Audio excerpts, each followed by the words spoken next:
Can Azərbaycan. Ötən əsrin əvvəllərində Azərbaycan ədəbiyyatşünaslığı ilə bağlı məqalələrə nəzər yetirəndə belə bir cümlə həmişə diqqətimi çəkir. Romantizm cərəyanı və realizm cərəyanının nümayəndələri var gücləri ilə çalışırdılar ki, Azərbaycan ədəbiyyatı, Azərbaycan söz sənəti inkişaf etsin. Əlbəttə ki, hansısa bir yazıçı, şair nəsə yazanda fikirləşmir ki, o hansı cərəyanın üzvüdür. Ədəbiyyatşünaslıq elmində romantizm və realizm kimi cərəyanların ayrılması əslində ədəbiyyatı təhlil xarakteri daşıyır. Və biz romantizm cərəyanı deyəndə ilk olaraq ağlımıza Füyuzat jurnalı gəlir. Realizmdən danışanda isə Molla Nəsrəddinçiləri düşünürük. Bir əsrdən çox yaşı olan Füyuzat bu gün də nəşr olunur.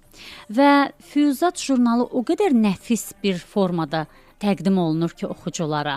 Təkcə görünüş baxımından deyil, elə jurnalın içindəkilər də əminəm ki, ədəbiyyatla maraqlanan, sözlə maraqlanan insanların diqqətini çəkə bilər.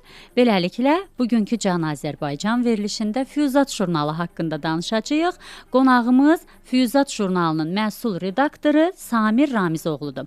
Samir bəy, xoş gəlmisiniz. Təşəkkür edirəm, xoş gördük sizi. Bütün dinləyicilərimizi salamlayırıq. Biz sizə dərin təşəkkürümüzü bildiririk. Mən bilirəm ki, Füyuzatın əziyyəti həm də sizin çiyinlərinizdədir. Bu jurnalda çalışan hər bir kəsə minnətdarıq. Var olun, çox sağ olun. Füyuzat jurnalının gəlin tarixinə nəzər salaq biraz. Və bu gün də Füyuzat jurnalının çap olunması hər halda bu çox gözəl bir ənənədir. Bu ənənənin özünün davam etdirilməsi, bu ideyanın var oluşu belə maraqlıdır. Əvvəla biz 1906-7-ci illərə nəzər salaq, o dövrün mənzərəsini bir canlandıraq. Əli bəy Hüseynzadə bilirsiniz ki, özü bir təbib idi və bir təbib kimi cəmiyyətdə olan xəstəlikləri bilirdi və bir rəssam kimi də o xəstəliyin rəsmini çəkə bilmişdi. Və o bilirdi ki, cəmiyyətin xilası maarifdə, ittihadda və hürriyyətdədir. Və ona görə də Həyat qəzeti bağlanandan sonra Füyuzat jurnalını çap etdirməyə başladı. Və ona görə çap etdirməyə başladı ki, çünki Əli bəy Hüseynzadə zamanəsini gözəl oxuya bilirdi. O bilirdi ki, bu dövrdə ümmət anlayışı çox önəmlidir, türkçülük çox önəmlidir və müasir olmaq lazımdır. Və ona görə də türk dünyasına çata bilmək üçün hər bir yerdə jurnalın rahatlıqla oxuna bilməsi üçün Füyuzat adlı bir jurnal çap etdirməyə başladı. Və təbii ki, jurnal 1906-7-ci illərdə çap olundu. Təəssüf ki, 1 il və 32 nömrəsində bağlandı. Və illər keçdi. Bəli. Bir əsr sonra Milli İrsi Mədəni Tarixi Araşdırmalar Fondu öz ilk araşdırmasını və ilk işini Füyuzat jurnalına təsis etməklə başladı. Və artıq 18 ildir ki, Füyuzat jurnalı davam edir. Bəli, bu elə də az vaxt deyil. Bəli. 18 ildə biz 109 sayımız işıq üzü görüb və 109 dəfə Füyuzat jurnalı oxucularla görüşüb. Və biz jurnalı təsis edəndə, jurnalı çap etməyə başlayanda 33-cü nömrədən başladıq. Yəni Füyuzatın davamı kimi. Və bu gün də hal-hazırda Füyuzat sanki Füyuzatdan Füyuzata bir varislik gəldi. Yəni biz Füyuzatın davamı kimi başladıq və Füyuzat jurnalı təkcə bundan kifayətlənmədi. Bu illər ərzində biz Füyuzatdan kitablar seriyasından 7 kitab çap etmişik. Bəli. Füyuzat.az saytı istifadədədir hal-hazırda. Sonra Bakı Dövlət Universitetinin Jurnalistika fakültəsində Füyuzat Media Mərkəzi adlı bir mərkəz açmışıq və hal-hazırda o tələbələrin ixtiyarına verilib. Samir bəy, nəşrlərinizdə hansı ənənələri qorumağa çalışırsınız? Desələr ki, Füyuzat necə bir jurnaldır? Onu necə təhlil edərdiniz? Söhbət bugünkü Füyuzatdan gedir.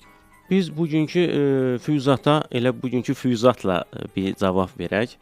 Füyuzatın 133-cü sayında qapaq yazısı var. Dünəninə dön, səni ora aparacaq, özünə, kökünə qaytaracaq, maneələri dəf et. İftixarlı keçmişini yaxşı tanı, yaxşı öyrən. Sonra bu günə gətir. Gətir ki, sabahımız köklü, özüllü olsun. Gətir ki, sabahımız milli ruhla, milli canla var olsun. Biz də bu gün çalışırıq ki, milliliyimizi qoruya bilək. Özümüzü tanıyaq, keçmişimizi tanıyaq və bu günümüzə gətirək. Bu istiqamətdə işlərimizi görməyə çalışırıq və füyuzatda belə bir ənənə də var. Füyuzatın ön qapağında, üz qapağında olan yazıları Bəli. biz eyni ilə füyuzatın arxa qapağında, əski əlifbada biz bunu çap edirik.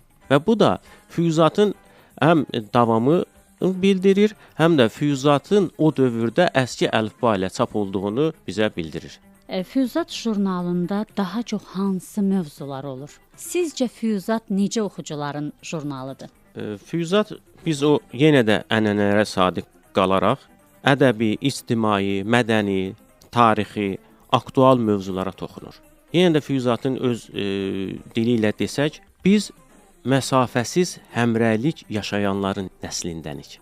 Həmrəylik, tarixin qorxunc fırtınasının qabağını kəsən möhkəm sədd, alınmaz qala. Həmrəylik, nifaqa, fitnəyə tutarlı cavab, sərt şillə. Həmrəylik, ağsaqqallı, böyüklü olmaq demək. Həmrəylik, milli yüksəlişə gedən yol. Həmrəylik, insanlığın adı, özü, gələcəyi. Yəni bu mövzular biz milli və həmrəylik mövzusunda, vətənpərvərlik mövzusuna daha çox üstünlük veririk və təbii ki, dediyimiz kimi də tarixi dəyərlərimizi öyrənək və bu günümüzə çatdıraq.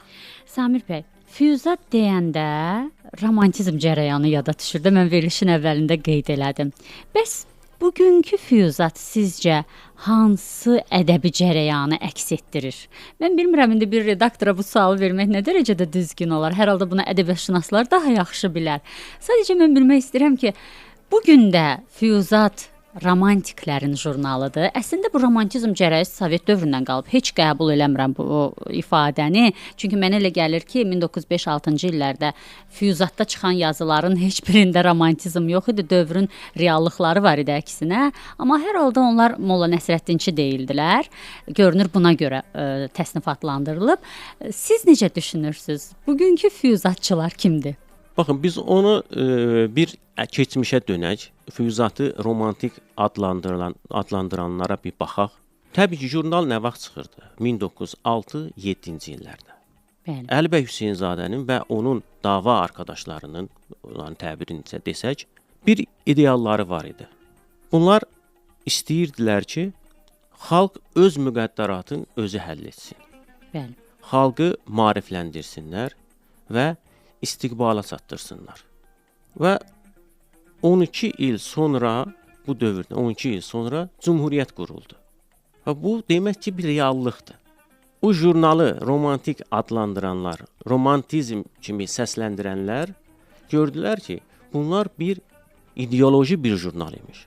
Bu gün də biz Füyuzat jurnalı olaraq milli mənəvi dəyərlərimizi bütöv bir Azərbaycan formalaşdırmaq arzusu ilə yola çıxmışıq və hər nömrəmizdə də istər əzəli torpaqlarımıza qayıtmağı və onu bir yaddaş edirik ki, bizim itirilmiş çoxlu torpaqlarımız var. Biz mütləq bizim əlimizdən alınmışlara sahib olmalıyıq. Və bunlar bir gün inşallah gerçəkləşəndə onda bilinəcək ki, romantizm nədir, realizm nədir? O qədər gözəl izah elədiniz ki, Füyuzat jurnalında hər kəs yazısını çap etdirə bilərmi? Məsələn, mən bir gənc tələbəyəm, gəlmişəm ki, Samir müəllim, mən istəyirəm ki, mənim yazım Füyuzat jurnalında çıxsın. Bunun üçün siz mənim qarşıma hansı şərtləri qoyarsınız? Təbii ki, biz bu 18 ildə bizim redaksiyaya 1000-dən çox yazı daxil olub və Füyuzatda çap olunan müəlliflərin sayı 200-dən çoxdur. Aha.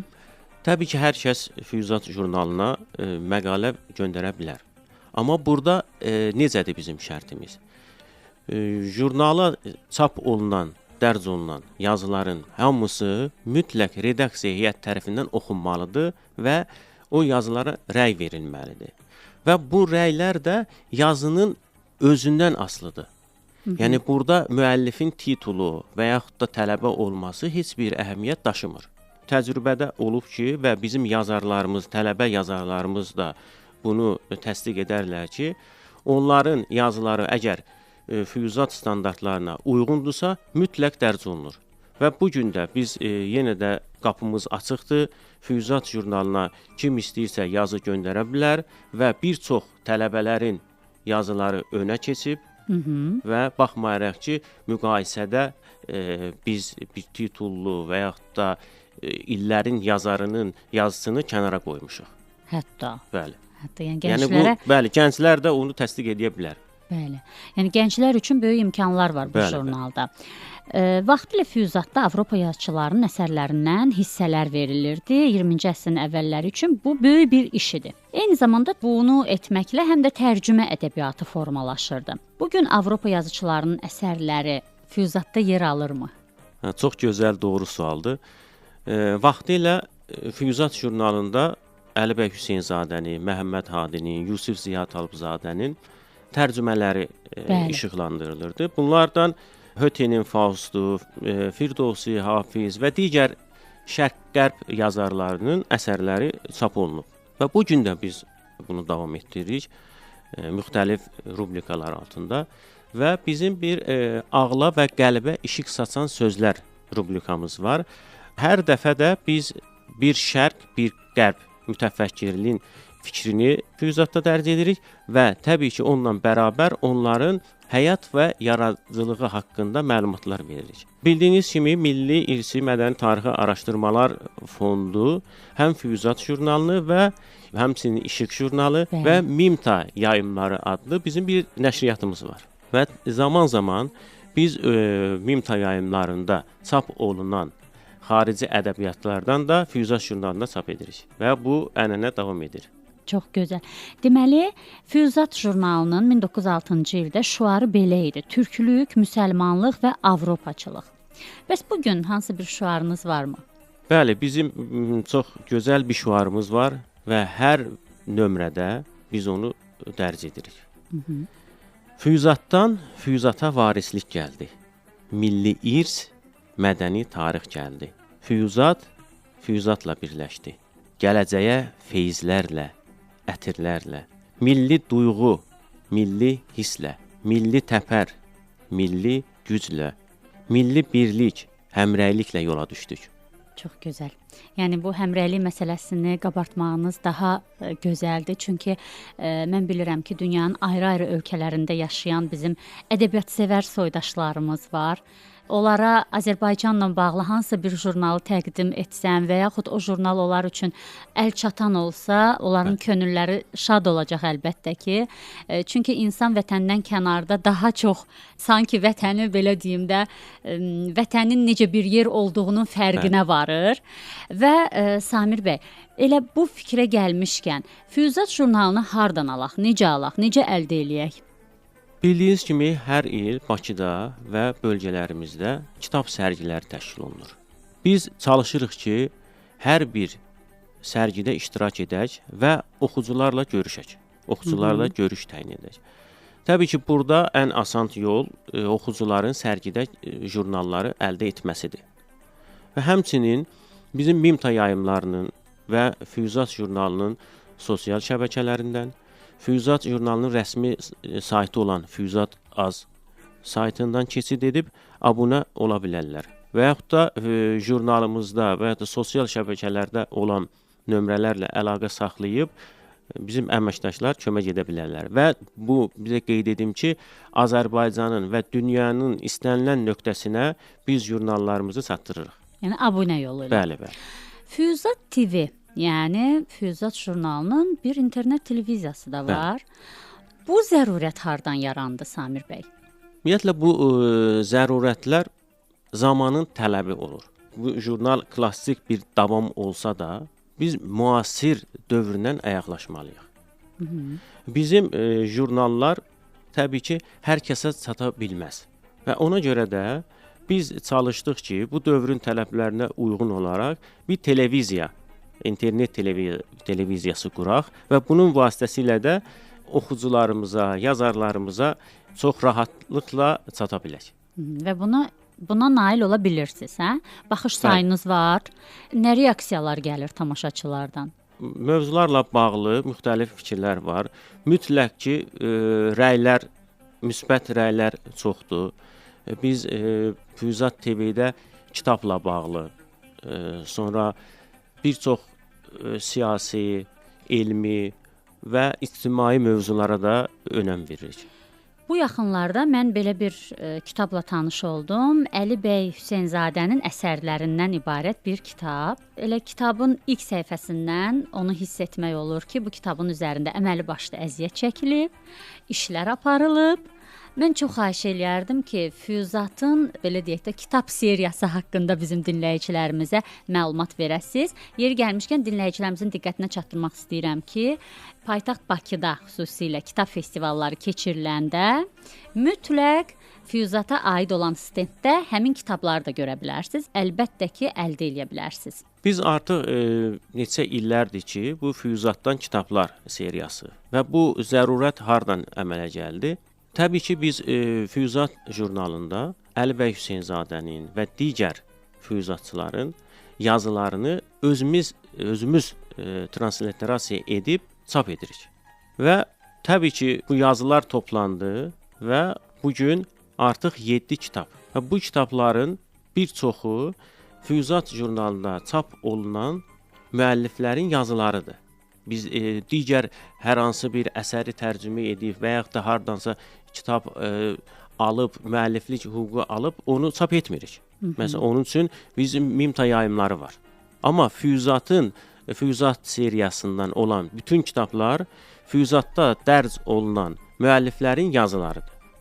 Yəni bunu da biz öz müəlliflərimizə hədiyyə edirik kitabı. Bu yolda sizə uğurlar arzu edirəm, əlbəttə ki. Və bayaq biz gənclərdən danışdıq. Mən həmişə deyirəm ki, redaktorlar, yəni yazıya can verəndir. Müəllif yazır, skeleti qurur, amma onu cana gətirən redaktorlardır və bu gün Azərbaycanda ədəbi redaksiya məsələlərində hansı problemlər var, nə kimi çatışmazlıqlar var, bunları qoyuram bir tərəfə. Sizdən soruşmaq istəyirəm, çünki siz artıq neçə illərdir bu sahədə çalışırsınız. Müraciət edən gənclərin yazı üslubu, mövzulara yanaşması sizi qane eləyirmi? Onlara nə tövsiyə edərdiniz? Biz hal-hazırda işlədiyimiz kollektiv gənclərdən ibarətdir. Xüsusən tələbələr, universiteti yeni bitirən gənclər. Təbii ki, Füyuzat özü bir məktəbdir.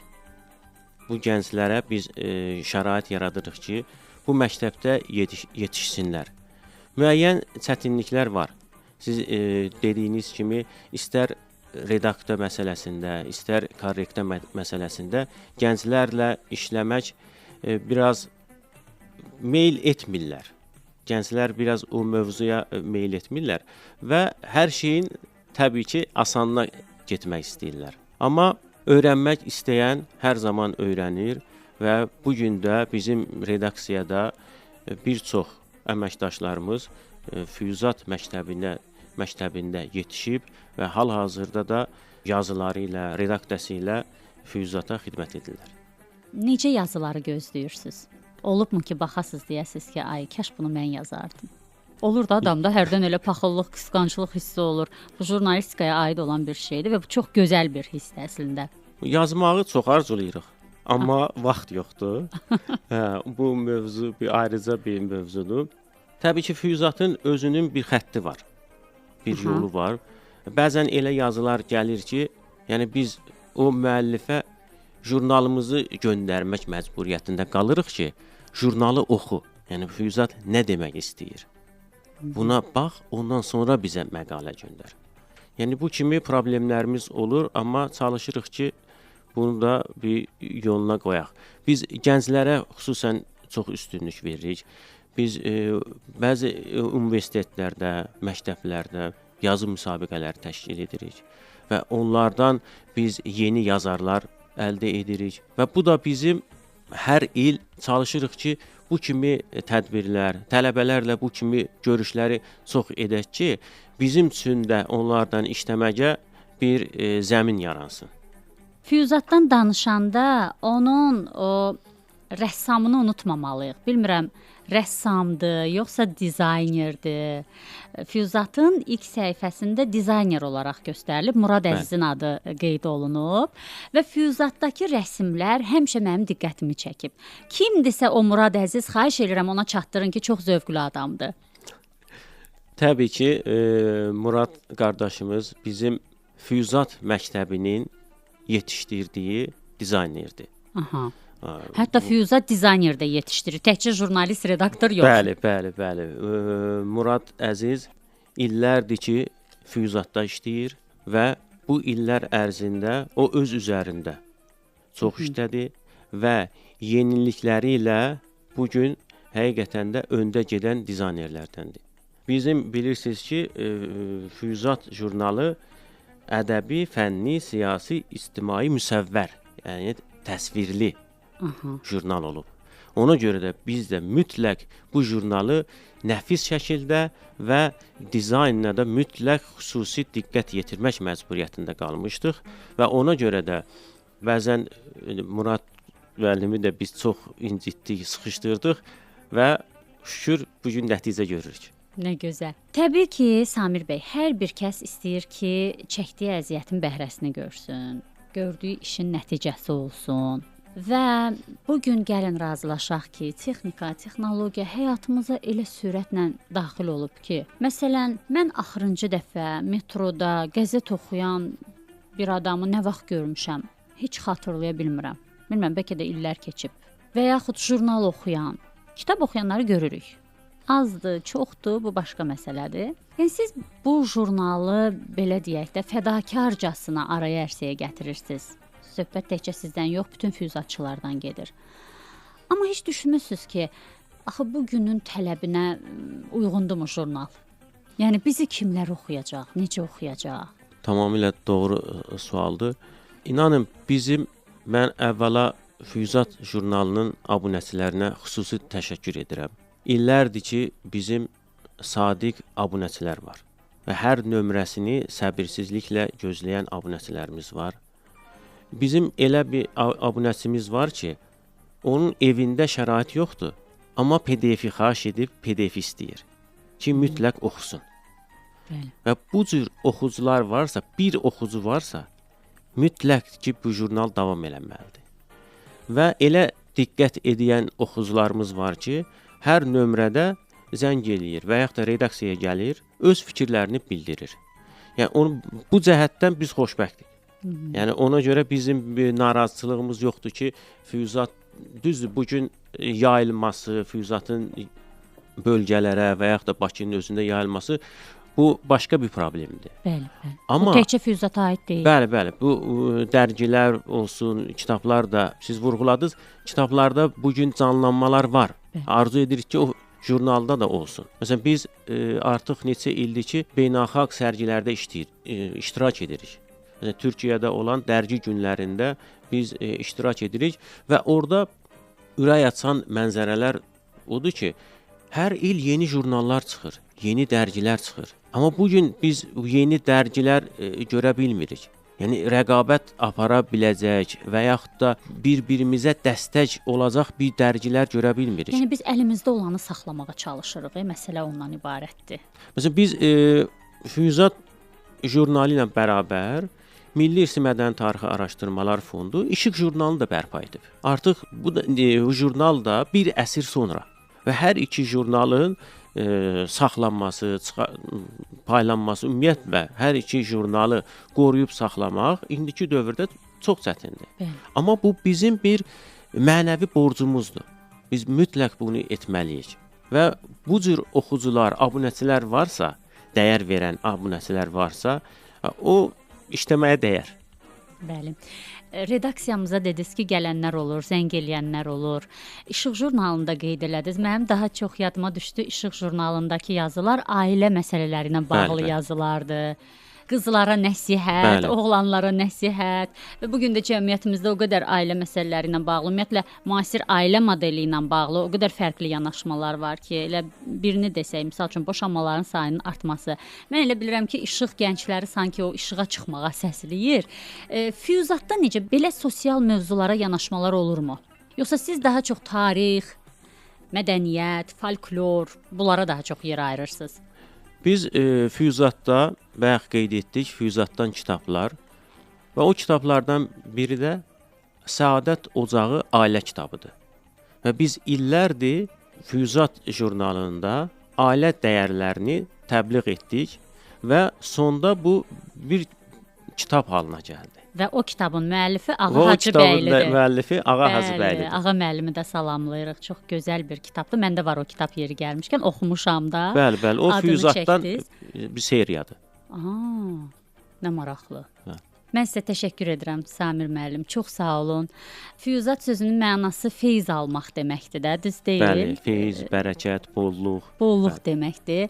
Və mən arzu edirəm ki, sizin bu işinizdən feyz alanların sayı çox olsun. Oxucularınız çox olsun. Növbəti nömrə nə vaxt çıxacaq? Yoxsa artıq çıxıb? Yeni nömrəniz çıxıb? Hardasa bir həftə olar bizim 141-ci nömrəmiz artıq çapdan çıxıb və 142-ci nömrə bir ay ərzində çıxmalıdır. İnşallah. Mən sizə uğurlar arzu edirəm və arzu edirəm ki, bayaq dediyim kimi oxucularınız çox olsun, Füyuzat sevərlərin sayı çox olsun. Təşəkkür edirəm. Çox sağ olun. Mən də sizə təşəkkür edirəm. Can Azərbaycanımız yaşadıqca sizin də verilişiniz o qədər uzun ömürlü olsun. Təşəkkür edirəm.